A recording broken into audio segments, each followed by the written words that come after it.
Okay, welcome to Home for the Holidays, a virtual event brought to you by Bickford Senior Living. As we head into the holiday season, we'll be spending a lot of time with our friends and family, including some of our aging loved ones. We have two experts here with over 35 years of experience in senior living, and our goal today is to help you start the conversation. Start that conversations with your loved one while you're home or after you're home. If you do have any questions during our virtual event today, please be sure to either raise your hand using the Zoom reactions, which is the bottom of your Zoom window there, or you can put your question into the chat box, and our more than capable marketing coordinator, Erica Lyons, is here, and she will be monitoring that, and she will flag me down at any point in time to make sure that I know that we have a question so that I can bring that to our attention. Okay, so with that being said, I'll introduce our first expert, who is Michelle Adam, our Vice President of Resident Services at Bickford Senior Living. Michelle started her career as a CNA while going through nursing school and eventually obtained her BSN through Allen College. After working both as a director of nursing, right? A DON, okay. Yeah, DON, correct. and a consultant in a skilled nursing field. Michelle joined Bickford in 2009. Supported the Iowa and Illinois as a divisional director of resident services. Michelle is certified in gerontology through the AANAC. That's a mouthful right there. And the dementia certified is a dementia certified practitioner. And a proud graduate of the Stadigan Leadership Program. Great job, Michelle. We're proud to have you here. And I love this part about Michelle is Michelle's favorite core value. We have core values here at Bickford Senior Living. Her favorite one is curiosity. She uses that value to further her knowledge and share her love with seniors. Michelle, say hi to everyone. Hello, everyone. Thank you, Billy. No problem. That was a very good bio of Michelle. So, and next, our next expert, which I am incredibly excited to introduce, is our Senior Vice President of Operations here at Bickford Senior Living. That is Shannon Riberdy. And after attending college at Illinois Benedictine University on a track scholarship, I did not know that, and I am so excited to learn that. She obtained her Montessori teaching and administration license from the American Montessori Society and proceeded to teach young children and serve as a director of the Montessori school for 13 years. That's amazing. I think that is incredible. And I always forget, Shannon, that you were a teacher for so long. So I love to hear that. It was through the research providing that the Montessori method of education was successful with enhancing the engagement in life of people with Alzheimer's and dementia that she transitioned her focus from early childhood to serving seniors. Wow, you found your purpose, right? Yeah. Shannon joined Bickford Senior Living in January of 2007 and has served in many operational roles during this time, most recently as the Divisional Director of Operations in Illinois. That's a common theme here. You're going to hear Illinois a lot. Before relocating to our branch support office in Olathe, Kansas, for her current role, where I already said this, she's a Senior Vice President of Operations. Shannon is certified in dementia as a dementia trainer from the Rush Alzheimer's Disease Clinic in Chicago and a proud graduate of the Stadigan Leadership Program as well. Now, Shannon's favorite value is empathy. She uses that value to walk side by side with families and seniors throughout their journey. This is very beautiful. Shannon, say hello to everyone. Yeah, welcome. Thank you, Billy. Yeah, no problem. Okay, and before we get started, I want to make sure that everyone again understands if you do have a question, utilize your chat functionality at the bottom and or your Zoom reaction where you get to raise your hand and we will get to you as soon as that happens. Okay, so for everyone that's joined, thank you again. And we're breaking this down into 4 main categories. We're not going to maybe talk a lot about the categories, but I just want to say we've kind of broken them down into health, home and safety, social, and financial. And so Michelle, I'm going to ask this first question to you. And so, one of the easiest things I feel like personally is safety within the home. But what specifically within the home should people be looking out for when they're visiting their loved ones over this holiday season? All right. Thanks, Billy, and welcome, everyone. I think that's a great question. So typically when we think of safety in our loved ones' homes, we first go to falls. But what I want to do is say that we'll talk about falls later. And let's think of some other areas that safety in the home may impact our loved ones. So some of those areas that you may want to look at in regards to safety in the home. One area that comes to mind is medications. So when you're in the home of your loved ones, look at their medications. Do you find pills on the floor, which maybe would suggest that they are not taking their medications or they're dropping their medications? Do they have a pill reminder box that pills are not all taken from? Some other areas, does your mother, who typically wears her glasses, is no longer wearing her glasses, which can be concerns with safety and health in the home? Is there spoiled food in the refrigerator? Most people don't think of that as a safety concern, but if our loved one is not throwing out that leftover from their visit with their friends the night before, or 3 or 4 or 5 nights before, are they eating that moldy piece of pizza and getting sick? So those are a few areas. A few other areas to look at are when you're looking at dishes, maybe you're grabbing yourself a glass of water. Are dishes put away and they aren't clean? Which could indicate maybe your loved one is forgetting to clean their dishes. With that, maybe the pots and pans have burn marks on the bottom of them, which would lead us to have a concern that maybe they're leaving appliances on and burning their food because maybe they have some memory issues. A few other areas that I would say to look at. For instance, maybe your dad he likes his cars pristine and they're always washed and in just perfect shape. But when you go to visit, you notice there's lots of scratches or dents on his car. Maybe that means we're having some issues with driving, and safety can be a concern there. And maybe one last area that I would recommend is looking at, well, maybe two. One, looking to determine if there's laundry that's piled up, because laundry piled up may mean that your loved one is not doing their laundry and maybe not changing their clothes as they should, which may lead to hygiene issues. And lastly, are your loved ones locking their doors? Maybe when you go to visit, they typically had locked their doors and their doors are no longer locked.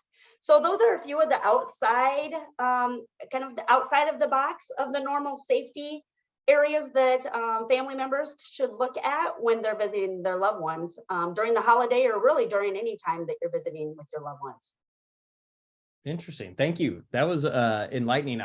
I wouldn't have thought as a concern specifically with safety that food, but now that you say it, it makes so much sense. And then honestly looking at the dishes and understanding that maybe they're just losing the ability to understand, did I run the dishwasher? I mean, that's a common problem in my household. I don't know if I've run the dishwasher or if it's clean or not. We clean them so well before we put them in the dishwasher that I'm not sure if it has run or not. And then you talked a little bit about, and I won't be able to reiterate this very well, but changes in their normal behavior. And one of those things that I noticed with my grandparents when they were aging was the fact that my grandfather was always like, I always referred to him as like a Dapper Dan man. He had his pomade perfectly in his hair, and it was like glasses were always on perfect. And I remember one of the, unfortunately, last times I ever saw him, it just didn't look like him. And I just was like, what is going, like his hair was disheveled. He was just kind of all over the place. So I remember asking my mom, and she just kind of politely said, he's getting older. And I was like, oh my gosh. But you brought up falls, Michelle. And so I want to bring up some, and this, Shannon, this probably will go to you or Michelle, whoever wants to answer this, but falls specifically was something we did want to talk about. And I thought it was a little bit shocking to understand that 1 out of 4 adults above the age of 65 typically have a fall in a year. And so I'm curious, from your two perspectives, what are some things that people can do to, at Bickford, we say we have fall interventions, but at home, you're really kind of trying to, I will say, prevent them to a degree, which you truly can never probably really prevent them. But what are some things that people can do or be on the lookout for when they are visiting their loved one? Sure. Billy, no, you're exactly right. It's always best. We want to try and take that proactive approach and try and mitigate those falls as best that we can. And so there's several different things that we can do when we are going into, someone who is at risk for falls or, just as we age. Starting actually at age 50, the studies show that we start losing our balance a considerable amount each decade. I was just reading recently that, by the time you're in your mid 70s, your balance has diminished to the point where if you can balance on one leg or on one foot for 10 seconds, you're in excellent shape in terms of balance. And so think about all of us, or, the elderly that aren't able to do that balancing on one foot any longer. Mhm. So some of the things that are really, the first things are adaptive equipment. What are some of the things that we can install in the bathroom in terms of grab bars, toilet risers, so that, we're not having to go down and up as far. A lot of seniors like to walk around in just their stocking feet or in their house slippers that don't have a back to them. So well-fitting shoes with a back that have a grip sole Mhm. are really important. Michelle mentioned medications. Medications again fall into so many areas of things to really pay attention to. What medications are they taking? Are there any medications that are making them overly tired or drowsy, which can impact and lead to a fall? So maybe the medication times need to be adjusted more towards bedtime versus earlier in the day if they're making them tired. I think the biggest thing that people get scared of the most are stairs. Are there stairs in the home? Do they have to go upstairs in order to get to their bedroom? When we talk about that, having to, go upstairs, lifting your feet, that's one of the most challenging things for seniors. Other things that we can look at are, furniture placement. Do we have wide pathways, particularly if someone is using a cane or a walker? Is the furniture positioned in such a way that there's a clear path for walking to get through without having to get the edge of your walker hung up on a piece of furniture? That can certainly contribute to a fall. We're getting into the season. We've already had some snowflakes here in Kansas. So, are they in their home? Do they have the resources or service or someone who is going to make sure that those walkways are free of snow and ice, and that, that the salt is getting put down? And I think one of the biggest things that we really need to think about are, everybody loves their lazy boy, their recliner chair. I can remember my grandpa always sitting in his recliner. And that can be really challenging for someone who tries to get up quickly. Maybe they forget to put the foot down, or that they're in that inclined position. So, look at the furniture. Is it, time to make a change more for a stationary rocker or something versus a recliner? So those are just some of the things that immediately come to mind. But, you know, again, we can never prevent a fall, but it's being proactive before the fall happens and being strategic and looking at these things in the home.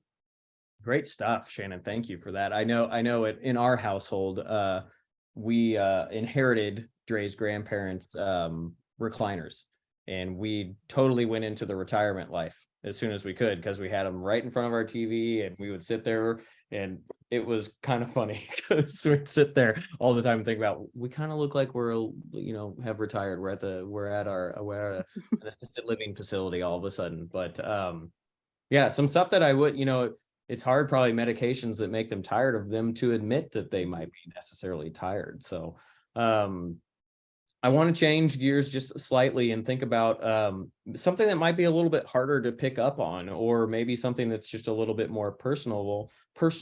And that comes down to like socialization. I think socialization, we talked about that being one of the main categories of, but I think that's probably really hard because you're not there. You're not there. You're visiting them. You have a finite amount of days to kind of pick up on things. And so I'm curious from either Shannon or Michelle, your perspective on what are some things that you could be looking out for that maybe they're not socializing as much as they once were.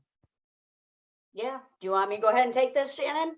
Sure, go ahead. All right. So Billy, something that you had mentioned about your grandpa. Yeah. That is one indicator that there may be some socialization issues or isolation issues. Also, maybe health issues. Because I think as we continue to talk here and give examples, you'll see that everything intertwines.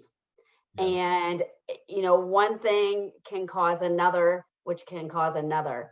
So some things to look for that might be indicators that there are some socialization issues or isolation issues, which typically are the result of something else going on with your loved one, would be maybe, like you said, Billy, your grandfather wasn't shaving. And he used to have his hair a certain way, he would shave. If you have a loved one that typically wore makeup, would not leave the house without her makeup on and her hair done, and maybe you come and she's very disheveled, no makeup. If you find that maybe your loved one is having some issues with confusion or finding words, that can be a result, or isolation can be the result of them starting to identify that they're having some issues with maybe memory, and they don't want others to recognize that. So it's easier to stay home. So that's another example. Some other examples, if you have a loved one that typically did not miss church every week and is starting to miss church, or was the life of the party and is no longer going to events with their friends, played cards every week, no longer going to those events.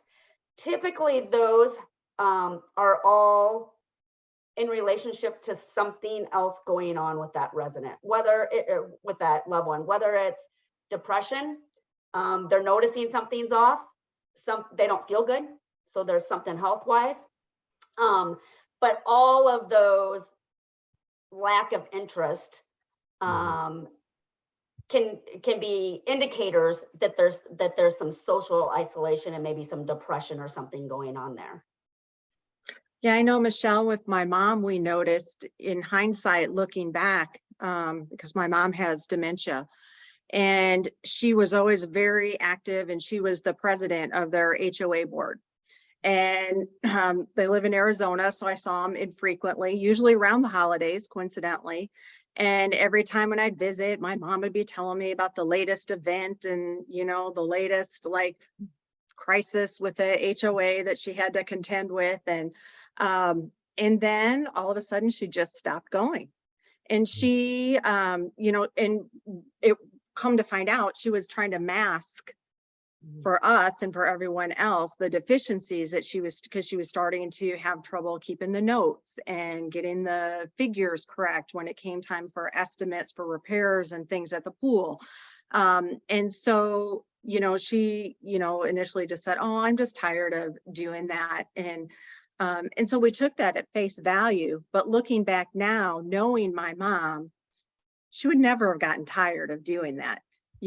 And so I wish that I would have looked at it through a different lens at the time and been more curious about that instead of just going, "Oh, okay, you're just tired of doing it."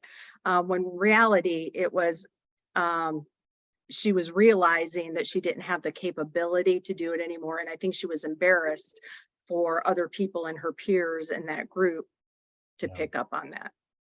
Well, and I'm That's curious. a great example. Yeah. And Shannon, I don't want to put you on the spot here too much, but I'm curious because a follow-up question I wanted to ask is, as you and Michelle were talking, was if someone you've recognized that there is isolation happening or there is depression happening, what are some things they can do? In maybe hindsight, Shannon, how would you have talked to your mother maybe differently about that, recognizing those things of gosh, you love to do that. Why aren't you doing it now? Or so I'm just curious what your thoughts would be on that. Mm-hmm. That's a tough one. And the reason I say that's a tough one is because I think it depends on the individual person. Um, you know, I think it's good to ask the questions, but but not probe too hard, because what I wouldn't want to do is make them feel bad, or because that's what they're trying to do, is cover that up. So I think it's just more awareness of, wow, this is an issue, and just agreeing and going with it, but then being proactive to find then maybe a different activity that's more suited for them at that time to still keep them engaged with something. Yeah, that's a good, yeah, it's almost like a, okay, but what else could we do? Or what could we replace that with? Something that maybe Right, isn't as intensive, but yes, is still stimulating in a right. way. You know? And And so meaningful. Yes, for and sure. meaningful, yes, because Mhm. what was resonating with me in that moment that you just said was, and I apologize if you might have said this, but it's like, you don't want to attack their dignity, you don't want to attack their Right. individualism, but you want to understand maybe why something's happening, and that's curiosity. So that's Michelle's favorite core value, Yeah, and so It she is. would for sure ask that question.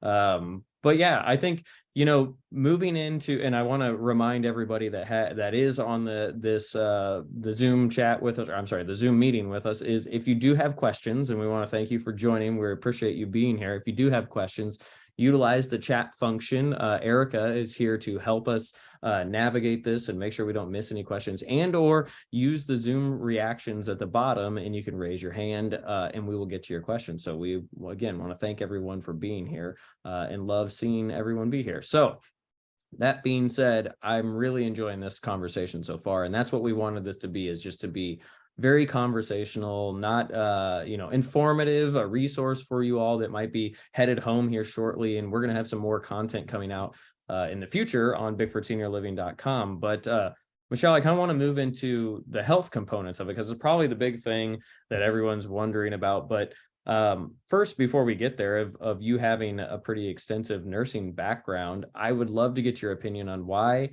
it's so hard for us as individuals to talk about our health. Just your opinion on that. Why is that something that it's just hard for us to do? Yeah, that's a great question. I think because our health is we're so private about our health, and oftentimes your health can be negative. Mm. So let me give an example of what I mean.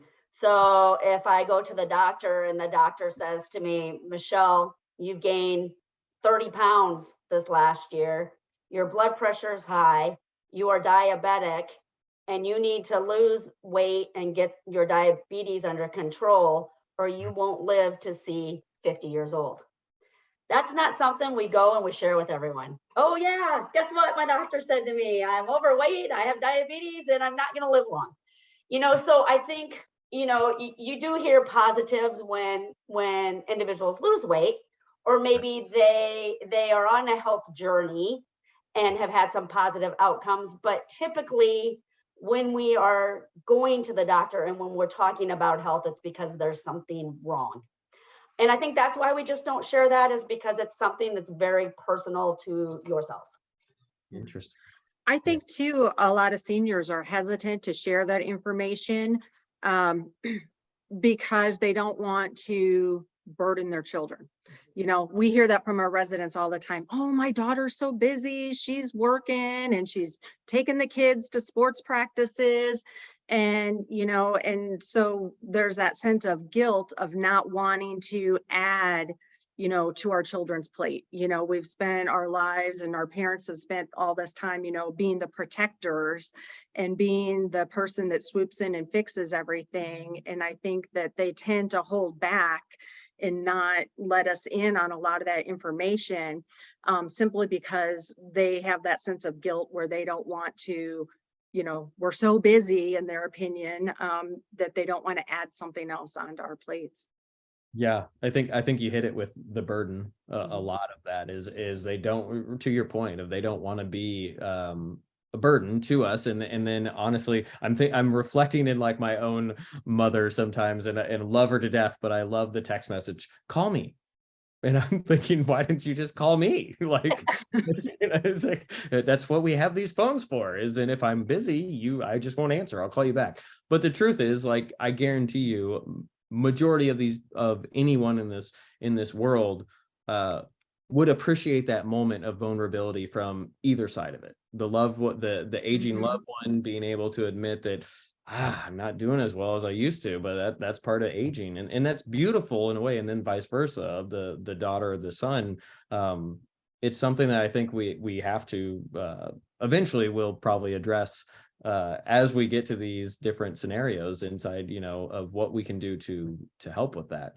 Mhm. Um, And but that's why I think these questions are so great, is because, we're talking about what are the things to look for. We have to be the detectives sometimes because they're not forthcoming with that information. And so it is looking and noticing all these different signs to try and put the picture together of, hey, something's not quite right here.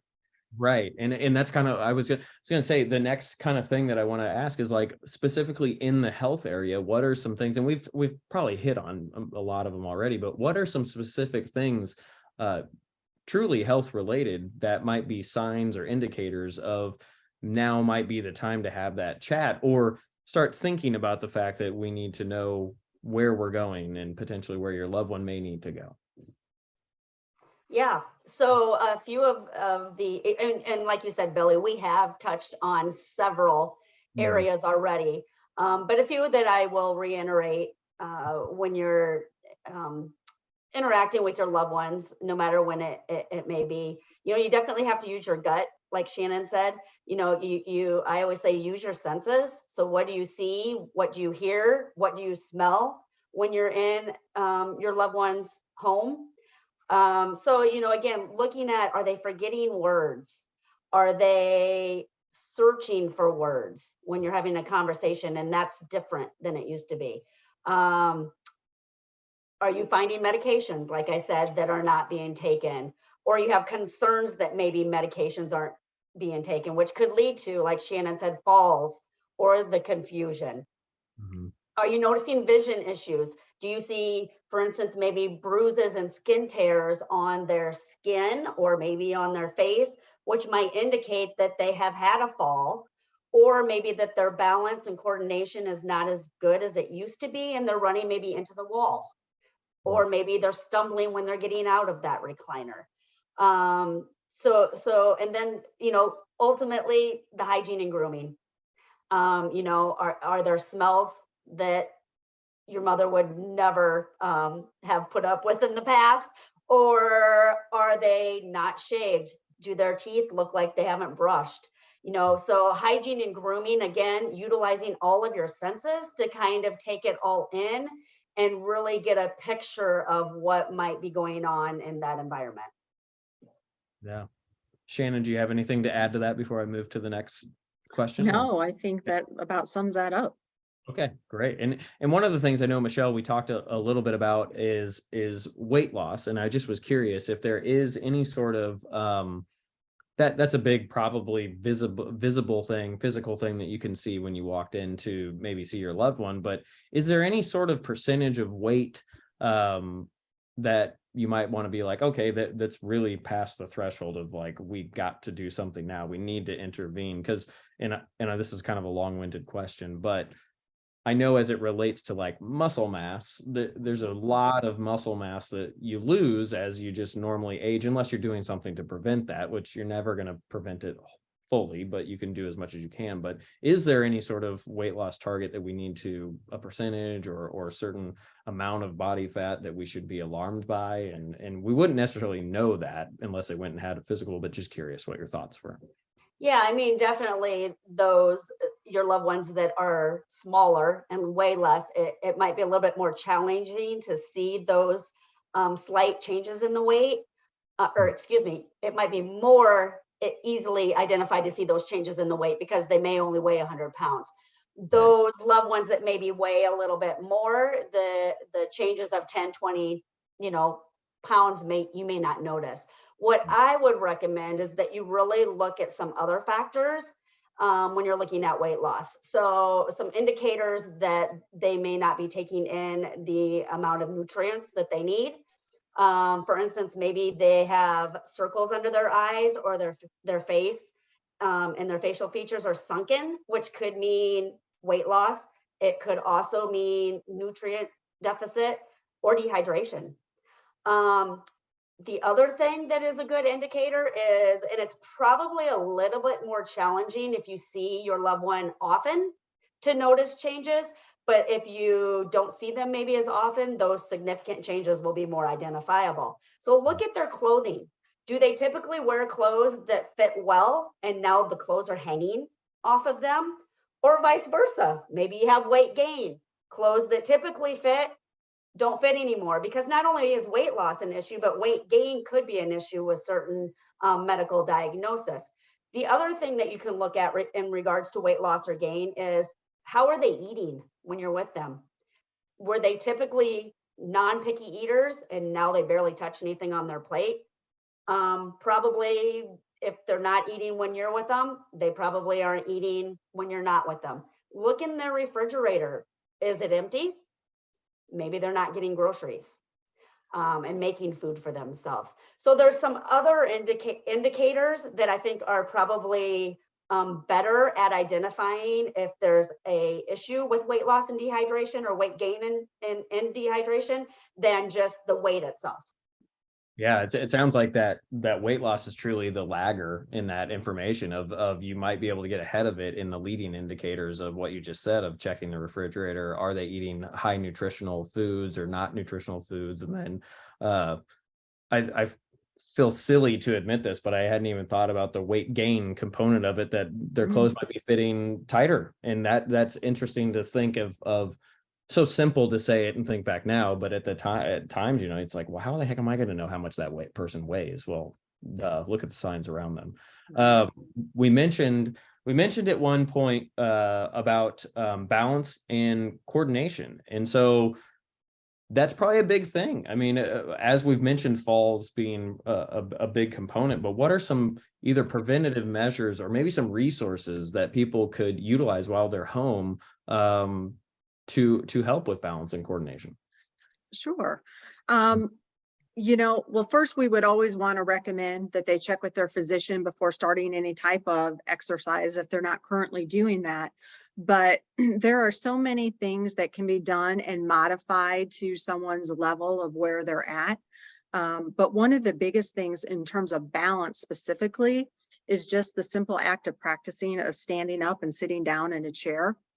And someone who has, a better sense of balance can actually, try and do that without arms on a chair. Someone else who needs more of that stability can hold on to the arms of the chair while they're going, up and down. Some other things that really contribute to balance issues are being dizzy. So a great exercise for determining if that's something that they're susceptible to is just, putting their hands on their hips, standing up straight or sitting up straight in a chair and turning, your head slowly from left to right, doing head rotations. If they get dizzy very quickly from doing that, then that's an indicator that there may be some issues with balance going on.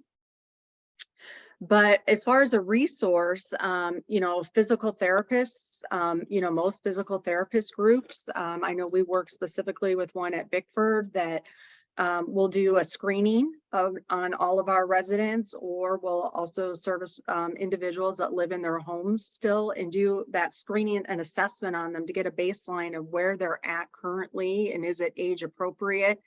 And then can really work with, the physician in conjunction to put together a physical therapy plan or an occupational therapy plan, just to help with that balance and mobility.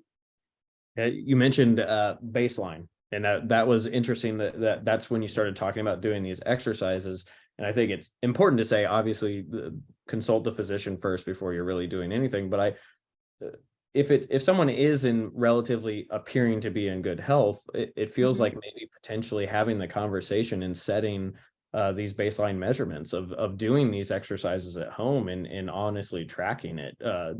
Does that seem silly to think that, or am I kind of off target there a little bit? No, that's a great thing to do. And, the other area that exercise can really fulfill too is in terms of socialization and isolation. If it is someone that's more active, seeking out going to a senior center, a lot of them have group activities or chair, Tai Chi exercises and things that they can participate in. And then it's kind of a double benefit of getting the exercise component along with some socialization too. Yeah. Who was the gentleman that did all the exercises with the chair? Does anybody remember who I'm talking about? I do know who you're talking. I don't remember his name, but yeah. Yes, that's what I'm picturing right now. I don't know why, but now moving into something that's probably a little bit harder to talk about is finances. And I was kind of thinking about this a little bit before we got on the meeting, and I'm sitting here thinking, like, how does one go about potentially gaining control and or just having that conversation? Because, like, I know I've never talked to my parents about the fact of, do they have a retirement fund? Do they have these things? And so I'm just curious, is that something you should try to talk to them about? And then if so, how do you go about it? I think I'm going to let Shannon take this one because I know Yes. she has a very personal example that she can share. So, we've spent a lot of our time talking about being proactive.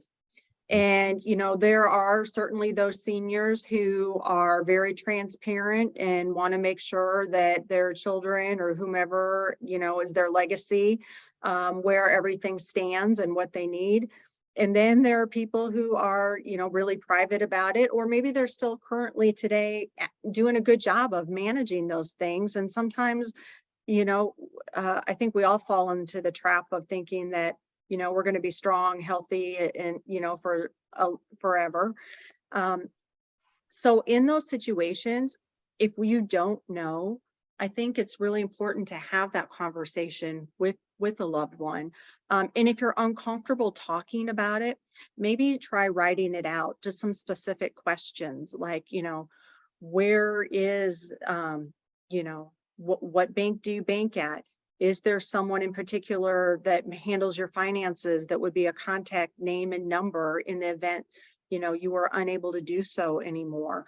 And I think just maybe, giving those questions and phrasing it in a sense of, promoting and,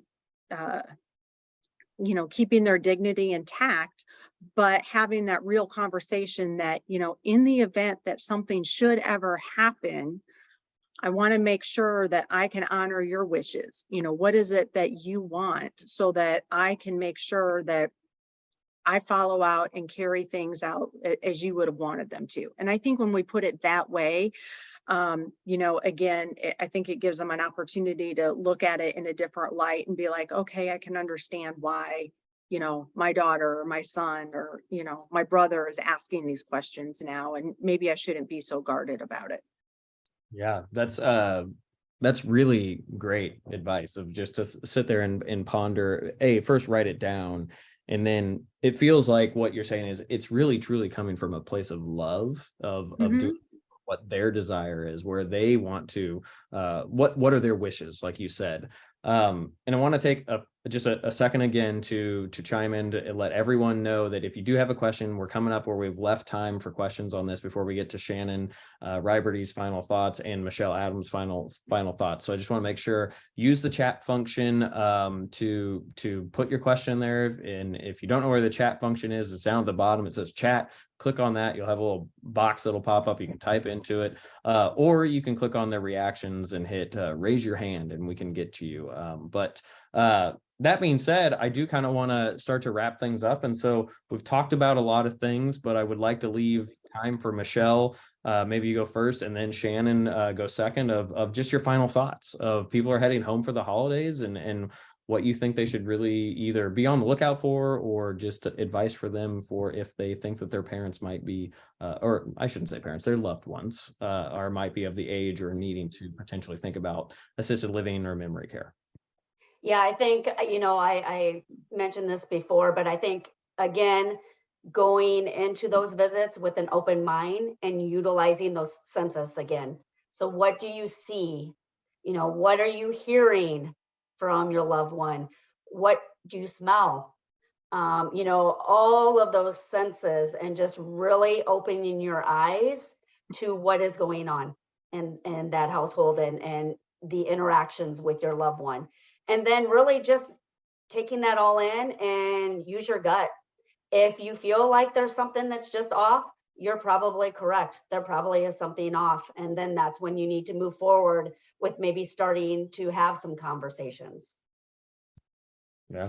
Shannon, what do you think? What are your final thoughts here as we close Yeah, out? my final thoughts are, to add to everything that Michelle said, I think also the most important thing is just remembering that this is the holiday season, and to just enjoy that time, reminisce with them. That's something that, creates great memories. It also helps you to get an understanding without them necessarily realizing, if there are some memory issues going on. But it just is a great time to just celebrate the season, and to not take any moments for granted. Yeah. Just cherish them. Yeah, and I think for me, and not that I have any profound advice, but I know my biggest takeaway in listening to both of you, our subject matter experts here, has truly been, making a list was something that really hit me that I hadn't really thought about, even with maybe even just having normal conversations with my parents today. And really, I'm going to use a Stegan principle here, is a lot of times we're making a mountain out of a molehill, and the story we're telling ourselves isn't really the case. And so to maybe really create something simple and turn it to where it's about them. I want to do this, and I want to honor your wishes. And so I want to be prepared for that is really, that really helped me to understand things. But we are at the end of this. We're concluding, but I want to remind everyone here that we have recorded this. If you weren't able to attend, which you wouldn't be here, so you wouldn't know that we recorded it, but we are going to send this out. We will get this out to where people who were unable to join, or maybe there were some people that are on here that had some friends that weren't able to come. We will send this recording out to everyone. And then the other thing, that is, we're going to do this again. We're trying to get into a cadence of doing these. We do have our next one, I believe, scheduled for December 7th. We want to kind of do this in conjunction with the holidays. Do this again where we're maybe changing the subject a little bit. We might be getting into like some questions you could be asking your loved one about what they're doing, or not what they're doing, but how to approach that conversation, because it's hard. It's not like it's not easy by any means, but I want to say thank you to everyone for attending, and we will see you next time. All right. Thank you. Thank you.